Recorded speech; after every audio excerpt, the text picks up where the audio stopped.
आज की कहानी का शीर्षक है दिल के दायरे। दिल को क्यों दायरे में जीना पड़ता है, और जब इतने दायरे हैं तो जीना कैसा। न जाने क्यों आज रह रह कर बीता वक्त यादों को छेड़ रहा है। आज सोचती हूँ कि कुछ कहानियाँ अधूरी ही रहें तो बेहतर है, जैसे मेरी कहानी।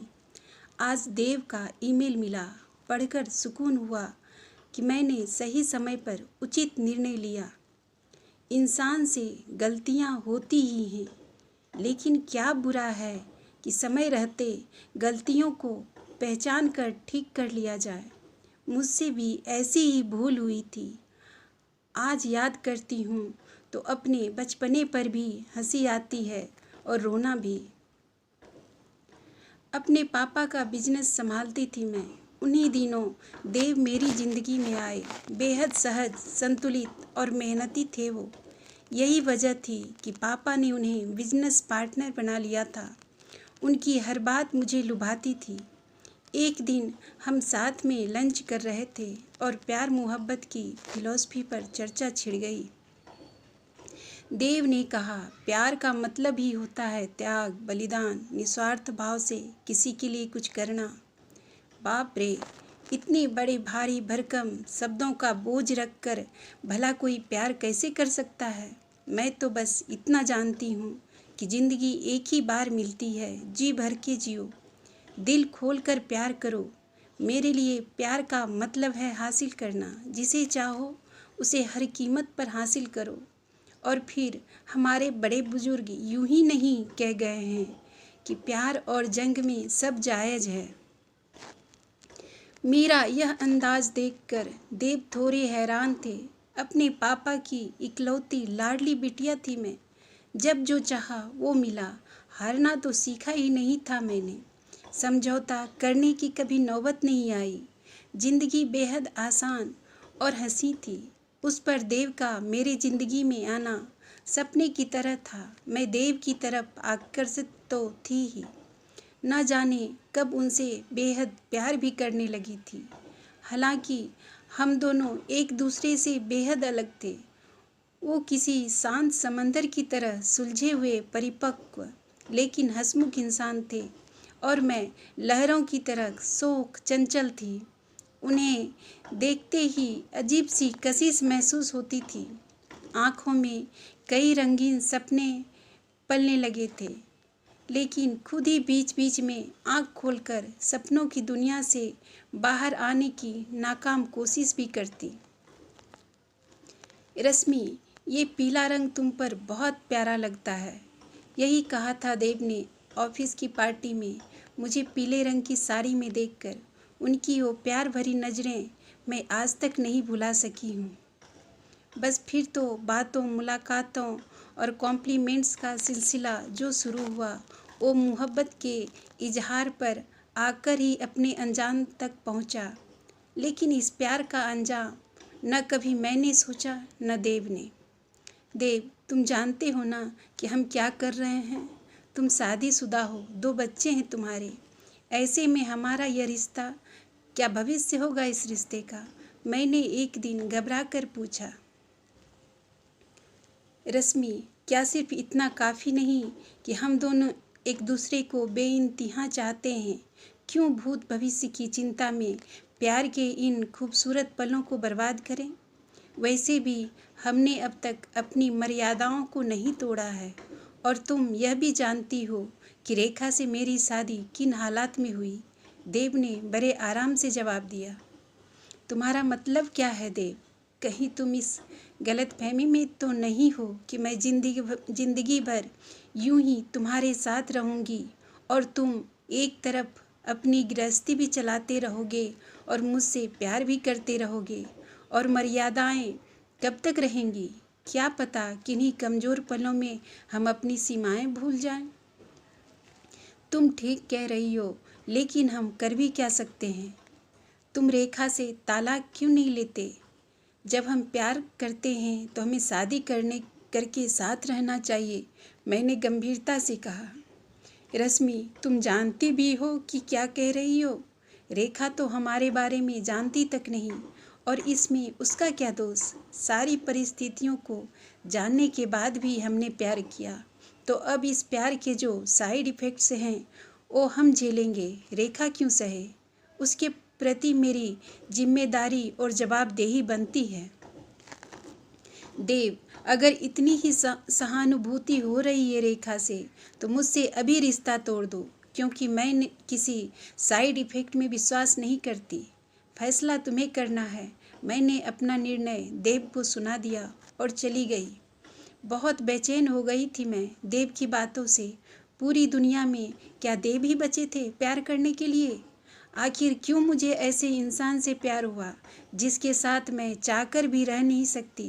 ख्वाहिशों, चाहतों, हसरतों की तो हदें नहीं होती।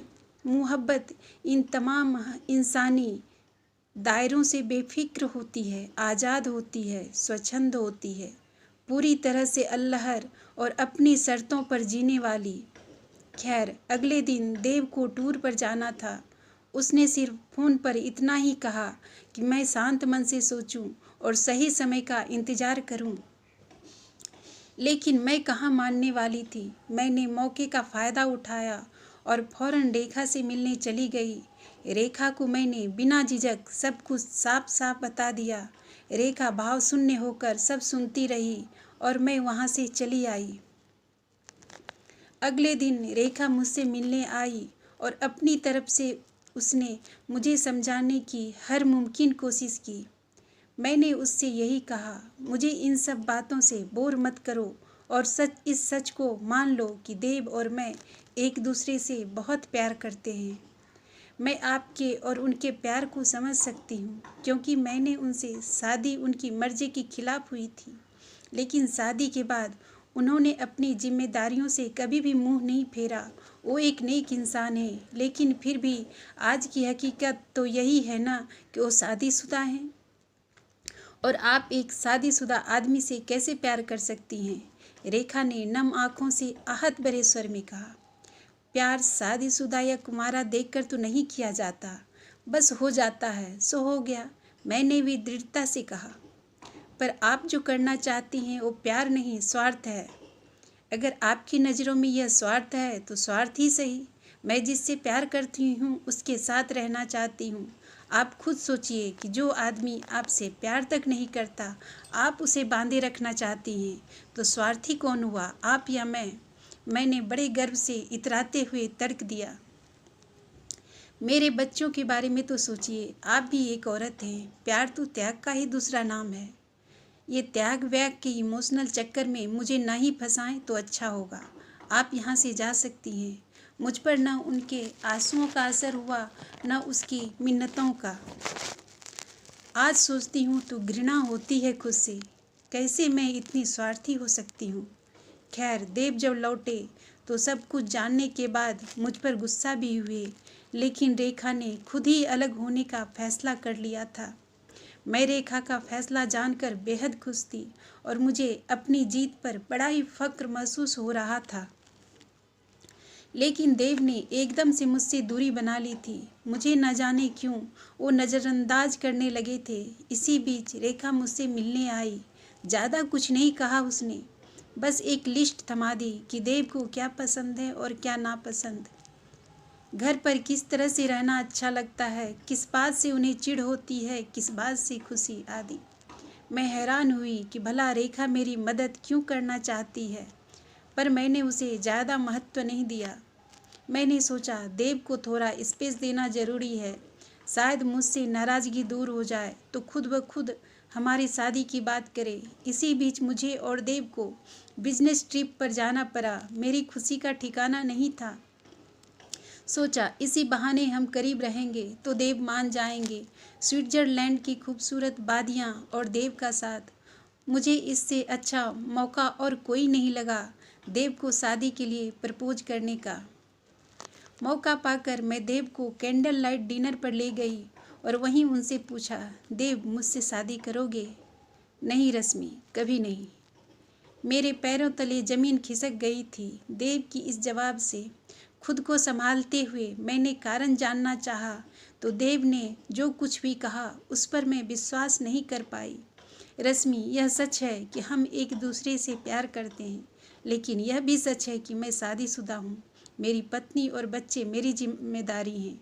उन्हें मझधार में छोड़कर तुम्हारे साथ नई जिंदगी की मैं कल्पना तक नहीं कर सकता। मैंने तुम्हें पहले भी कहा था कि मेरे प्यार का मतलब निस्वार्थ भाव, त्याग और समर्पण है। खैर, हम बिजनेस टूर से वापस आए। देव और मैं काम में बिजी हो गए थे। दिन भर हम ऑफिस में साथ रहते, बातें करते, पर कहीं न कहीं अंदर से देव टूट रहे थे। उनकी हंसी कहीं खो गई थी जैसे।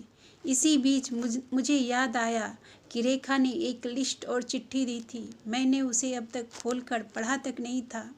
घर जाकर वो लिस्ट देखी तो मैंने अगले ही दिन से देव को कभी उनका मनपसंद खाना बनाकर तो कभी छोटा सा सरप्राइज़ देकर खुश रखने की कोशिश की। मैं हैरान थी कि वो सारी बातें सच में काम कर रही थी, लेकिन कुछ पल के लिए बाद में फिर से एक अजीब सी उदासी उन्हें घेर लेती।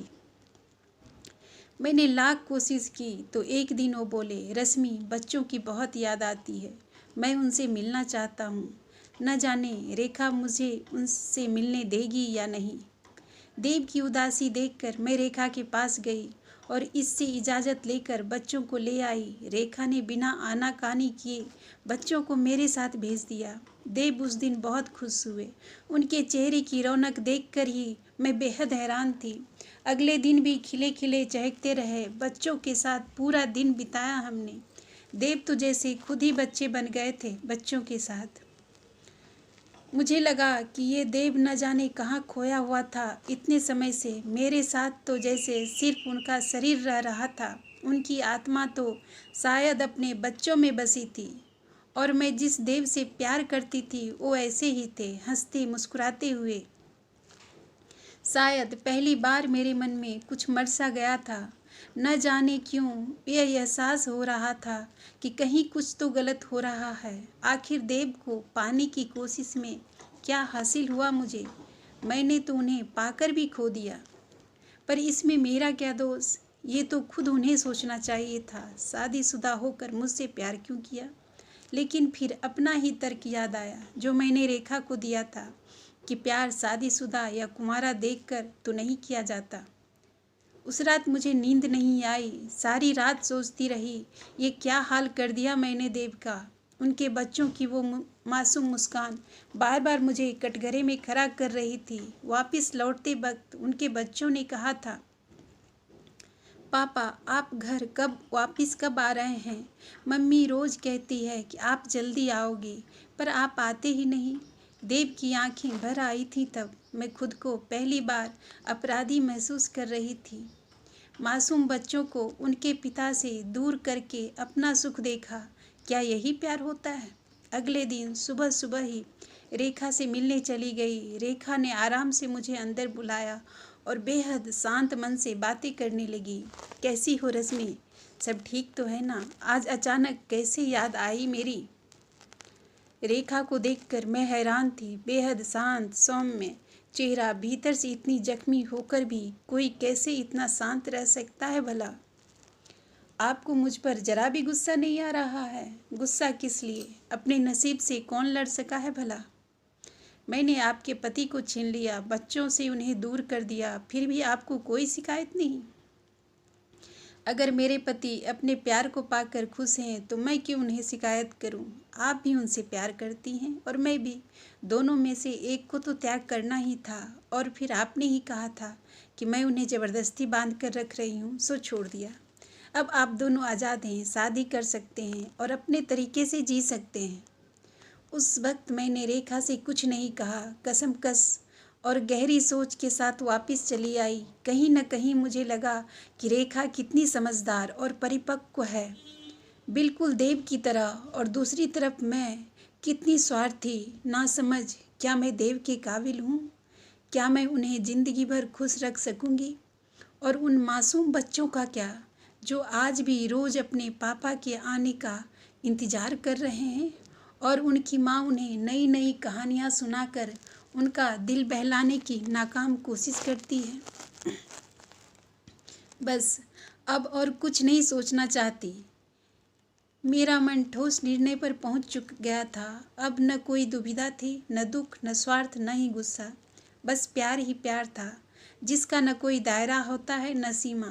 प्यार आज़ाद होता है हर बंदिश से। सच पूछो तो आज मुझे सच में प्यार हुआ है। आज मैं प्यार का अर्थ जान गई हूँ। देर होने से पहले ही मैंने ठोस लेकिन सही कदम उठाया, इसलिए अब देव हमेशा के लिए मेरे हो गए।